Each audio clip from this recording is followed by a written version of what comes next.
My name is Mike Munzing. I'm with Munzing Mortgage Group, and each week I make these videos for you. Today is May 13th, Friday the 13th, so let's make that a lucky day, a lucky weekend. The market is hanging in there. Rates are fantastic. As I like to point out each week, I have a rate sheet on my website at www.mikemunzing.com, along with a lot of other tools, flyers, great things to print out. So go there, spend a little time, check it out, have some fun there. But let's take a look at this rate sheet.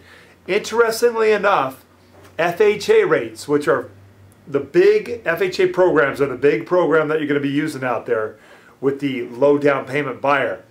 Those rates are down to about 4.5%. Getting in that mid-4 range, fantastic. These rates may not be here for long, but while they are, let's take advantage of those. Have your clients call me. Let's get them into some deals. But once again, take a look at that rate sheet, print it out.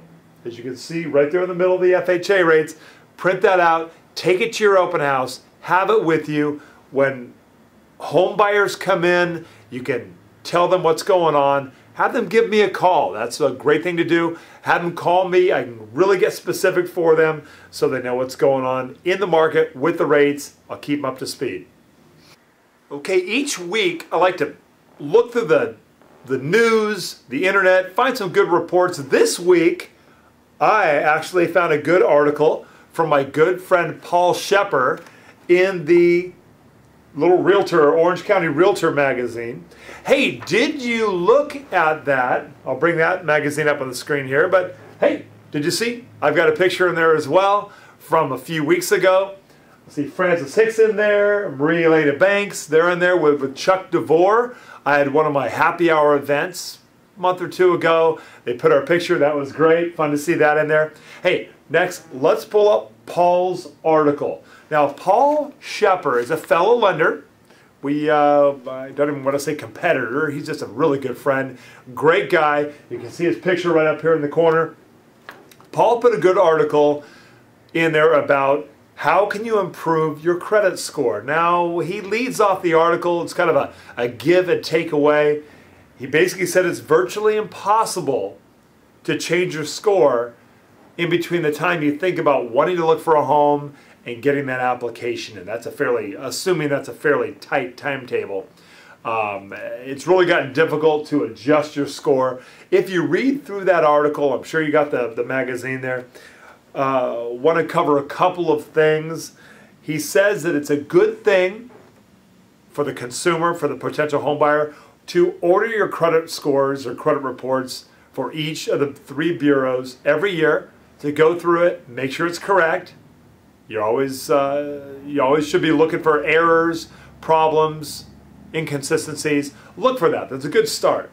Then also, he does want to let you know that the good news is also, and I cover this a lot, but the good news, as you can read on his report here, is that the inquiries for you as your consumer, as a consumer looking at your own credit report, as well as the mortgage lenders, really do not affect your credit score as much as it maybe has in the past. I tell my clients all the time that if you're looking for a loan and check with a few different lenders, that is not going to hurt your credit score. The lenders or the bureaus came to the understanding that if you check with a number of different lenders, it doesn't mean you're getting multiple loans. It's not a problem. Although if credit card companies check your score, that's going to be a problem because they know you're probably getting multiple credit cards. A couple of main components to keep in mind for your credit report and keeping your score low is your payment history.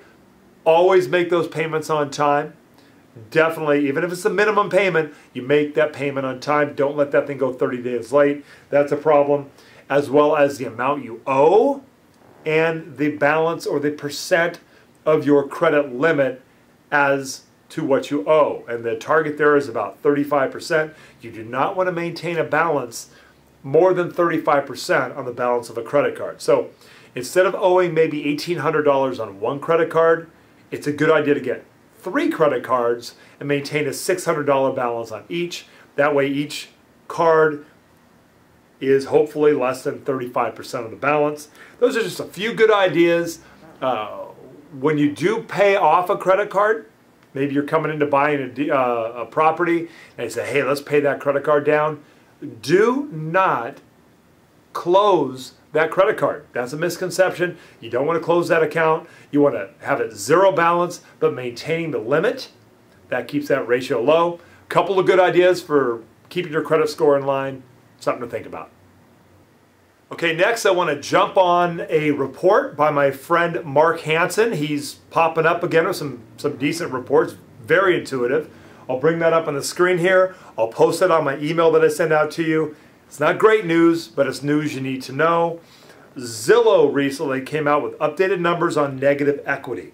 Now Mark really digs into the weeds on that so you know what's going on, but Zillow said that homes in America, there are lots of different markets out there, but homes in America now are 28.4% of them are now underwater. Now that's single family homes with mortgages, to be really specific.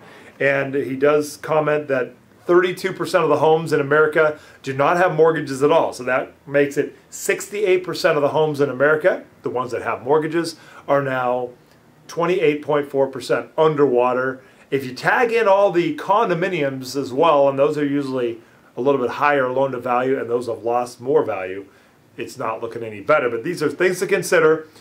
The numbers that he mentions are a little bit worse as well. I'm not trying to be a bummer here. I just want to be realistic for you as to what we're facing coming into the end of 2011 and on into 2012.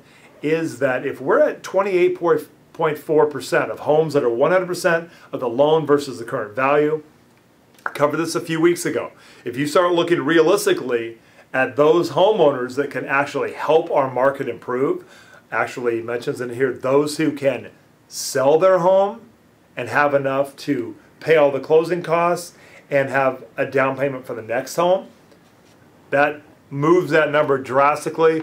Probably gets that close to nearly 70% that may be out of the picture or may be effectively upside down as it pertains to bringing a new buyer to you and I to help us with this market. So that is tough. The move-up buyer or the rebuyer, somebody who's owned, currently owns, can sell and buy again.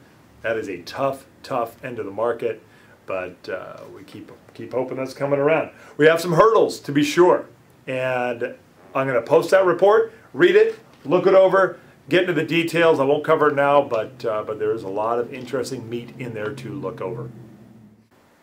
Okay, we're into the weekend. Let's have a great one. The weather's great. Should be fantastic. Last week was interesting. I was there on Sunday, saw the clouds in the sky, told my beautiful wife Erin, said, let's go down to Laguna Beach. I think the sunset's going to be amazing. Look what I caught on my iPhone. Fantastic down here in the beach cities. We need to take advantage of that and enjoy the weekends. But have a wonderful weekend. Give me a call if you need me, 949-689-5626. Go to my website, mentioned that before. Find me on Facebook, find me on Twitter. Let's work together. Let's work with your buyers. Get them over to my online application so we can get your clients approved quickly and easily. And let's go put some deals in escrow. Well, God bless you. God bless your family. God bless America. Once again, let's work together. Have a fantastic weekend, and we'll talk soon. Bye-bye.